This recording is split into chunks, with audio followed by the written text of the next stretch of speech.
सबन घूमे भोटा काटावन लोरावा पोछे गे माई जीता थी ना शंकर चौधरी जिला परिषद बनथिन जरूर गे माई गुरुआ उतरी छे तारावा के भाभी सब बनते जरूर गे आगे हमारो अब शंकर भैया सेवा करथिन जरूर गे माई गुरुआ उतरी छे तारावा के भाभी सब बनते जरूर गे।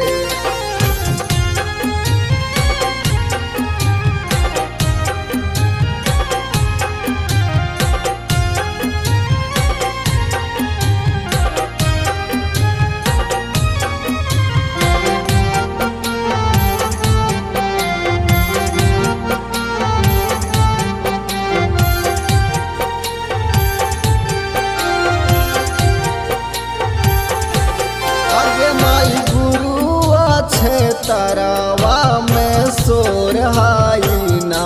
शंकर भैया जी सब से बिजोड़ हाथिन ना आगे जहाँ बोलावे गरीब गुरु बाबा तुरंत जालन जरूर आगे जीता थी ना शंकर भैया जिला परिषद बनथिन जरूर माई बानथिन जरूर गे माई बानथिन जरूर गे माई गुरुआ छे तारावा के भाभी सब बनते जरूर गे।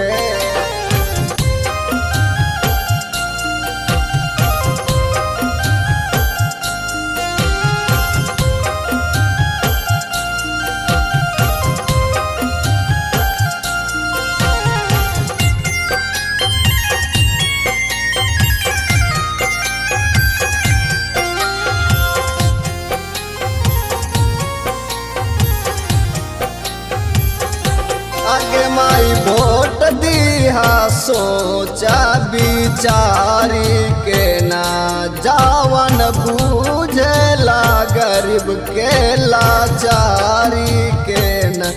आगे राजू हल चलगा के गनवा भोटावा मंगथिन जरूर गे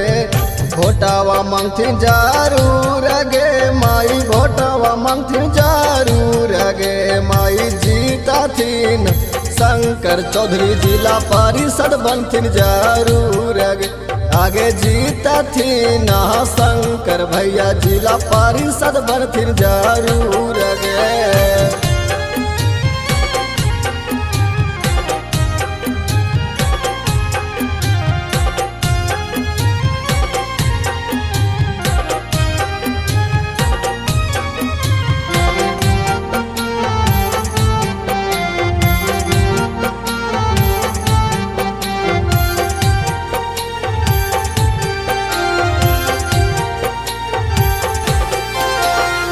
गलिए गलिए आंगे सबन घूमे भोटा काटावन लोरावा पोछे गे माई जीता थी ना शंकर चौधरी जिला परिषद बनथिन जरूर गे माई गुरुआ उतरी छे तारावा के भाभी सब बनते जरूर गे आगे हमारो अब शंकर भैया सेवा करथिन जरूर गे गुरुआ उतरी छे तारावा के भाभी सब बनते जरूर गे माई गुरुआ उतरी छे तारावा के भाभी सब बनते जरूर।